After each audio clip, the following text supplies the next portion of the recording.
Coming up today on The Story. The first contact I get from Mina, she sent me a message saying, basically, you don't know what you're talking about, and in a polite Southern way, and I wrote back. I said, well, thanks for writing. You're entitled to your wrong opinion. Have a nice life. Then she wrote back and said, can we keep emailing? And I'm thinking, what for? I haven't got a persecution complex. The Story. G'day, I'm Jimmy Colefax. Welcome to The Story. Well, we have an international love story for you today. Tony Gunter is a truck driver from Brisbane, and Mina is a Southern Belle from South Carolina. How did they meet and marry? And what are they passionate about going forward? We'll hear their unique romantic story and about their plans for ministry as they have a chat with Eric Scatterbo. Welcome to the program, Tony and Mina. Thanks, Eric. Thank you for having us. Glad to have you with us, and let's go right back to the beginning. Before you even met, where did you grow up? Well, I grew up in Sydney, and my dad was a truck driver. He was a transport sergeant in the Army before that, and I got married at 22, moved to Melbourne for 17 years, and then eventually moved north after I left the police force down there. I moved back up north to Brisbane, but I always barracked for Queensland, even when I was living in Sydney. So you were a Queenslander at heart? Yeah, I bleed maroon. Okay, and how about your faith journey? When did you become a Christian? Well, I became a Christian when I was 16, but I got to be honest, I've had more starts in the gates at Flemington. And, there came a time some years back, where I just had to get serious. God got a hold of me, and I've just went on from there. And I had one part there when I was, after the divorce, I was looking for love in all the wrong places, and I guess that created a bit of regret, and I wish if I had time to undo it, I would, but I can't. So, it's one of those things. But, when I met Mina, I was a bag of bones, quite frankly, and she helped put it back we're together. going to stop you there because we want to find out Mina's background in the United States, in the South. Yes, sir, as I have said many times. Now, let's just... This whole thing about saying sir, that's a Southern thing, right? Yes, it is. I'm just not used to being called sir here. I know, and a lot of people that I've met here in Australia are not used to be called sir and ma'am, and they look at me. But that's just a cultural thing. Like you said, it's a matter of respect. And see, I grew up... Thank you for the respect, but I am younger. I grew up in Alabama. But you just do it, yeah. But my adult life was in South Carolina. That's where my family is now. My son is there. My two granddaughters are there.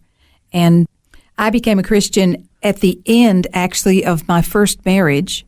It was in Mother's Day, 1980. So I've been a Christian for 38 years this year. And the training time that I had during the period before I met Tony was just so crucial. You put your foot in the water and you think, I'm going to do great things for God, but then how are you training yourself to do those great things? So I'm thankful for the people who mentored me and discipled me, and for those training years. So both of you are on different sides of the planet. Unfortunately, as you shared, you both were previously married, but were growing in your faith afterwards, a little bit older and wiser now. I want to know, how did the two of you meet? How did you get together eventually? Well, I was always told that you're supposed to meet somebody at the church. You meet in a singles group, meet at the fellowship, you meet in person. But in 2002, which is when we met online at a dating site. And I found out about... Very modern. Yes, I was trying to move into the 20th century, and I found out about really the ins and outs of it on a Focus on the Family show. I was on my way home from worship team practice and happened to catch that show, and he talked about online dating and interviewed couples who had met and married. It was a brilliant show. Yeah, so before that, you were kind of anti-online dating because there were all kinds of horror stories, if I remember, early in the internet days. Yes, there were. And you still have to be careful now. You have to know who you are and know how to go about finding out who the other person is in the right way. But I was always told, being from the South, that you met face to face. It was your neighbors, friend or you met at church or you met on a singles group. I had never even... And there's wisdom in that. Yes. Because that way you know that the person is legitimate, whereas online there's always the potential that the person is completely lying and fake.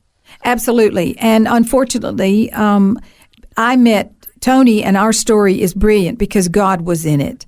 But I introduced several of my friends to that same site that I was on, and I've got horror stories because they just went about it the wrong way. So you have to be smart.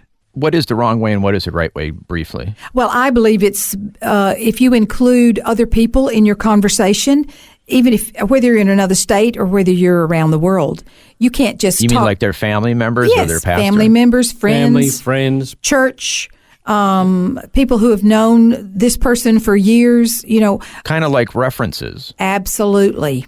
I believe that's a good way you're paving the way for a good relationship because you're meeting other people, not just... Because anybody can lie, but their pastor isn't going to lie about them. That's right. Or their mother, well, I don't know. Yeah, true. The mother might.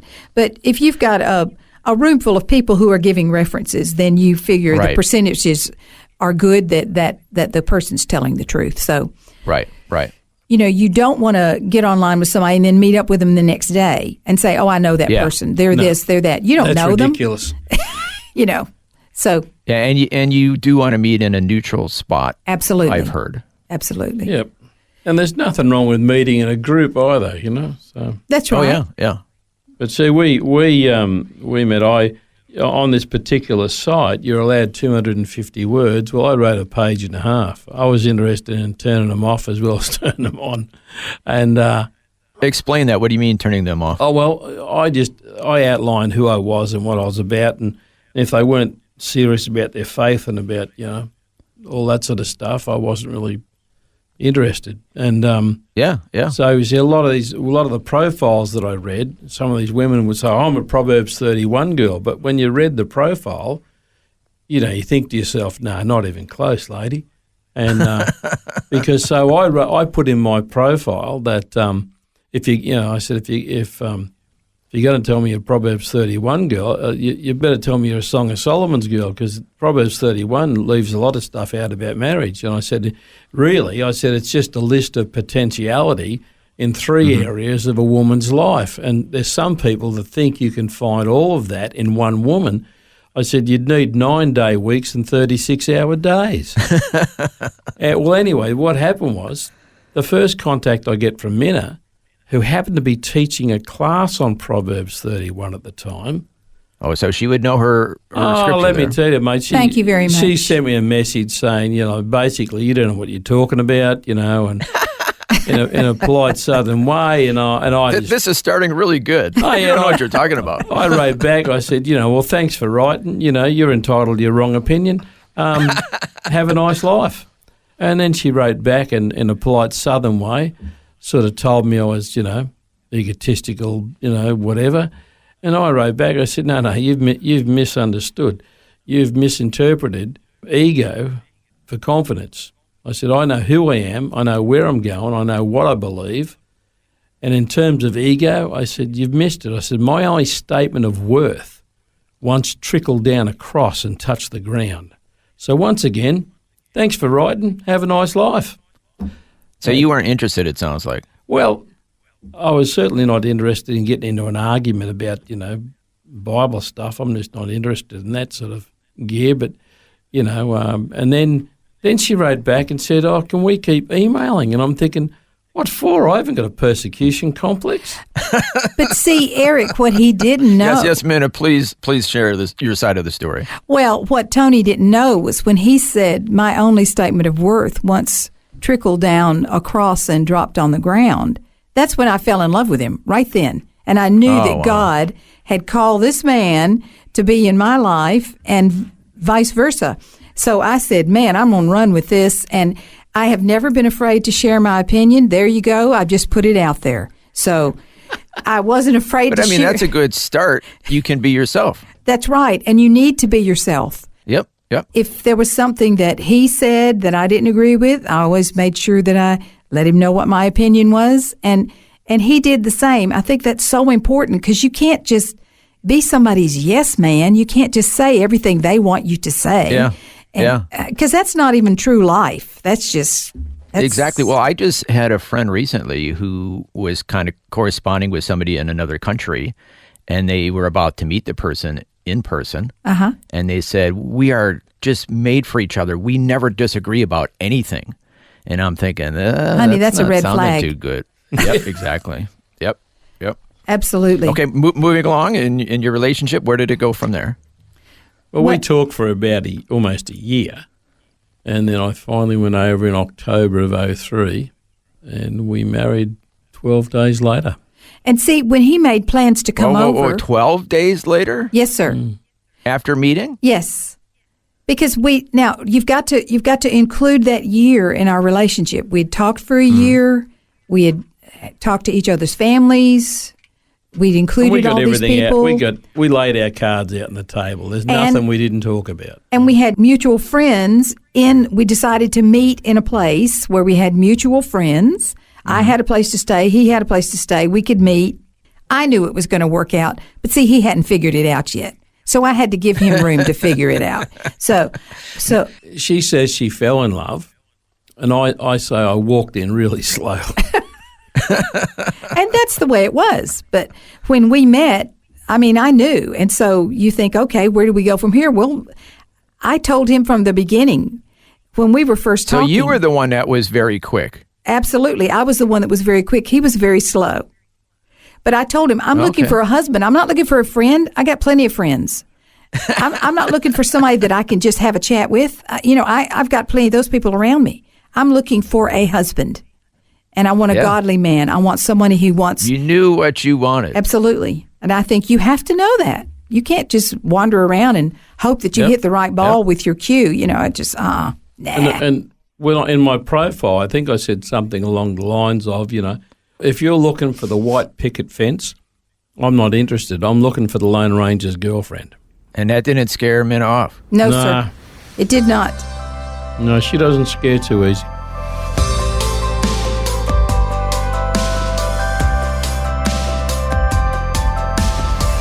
You're listening to The Story. Today, lovebirds Tony and Mina Gunter are chatting with Eric Scatterbo about how the Lord brought them together. Tony is from Brisbane and Mina is from South Carolina. Next, we'll hear more of their love story and about their plans for ministering to truck drivers near Nashville, Tennessee. That and more when we return. The Story.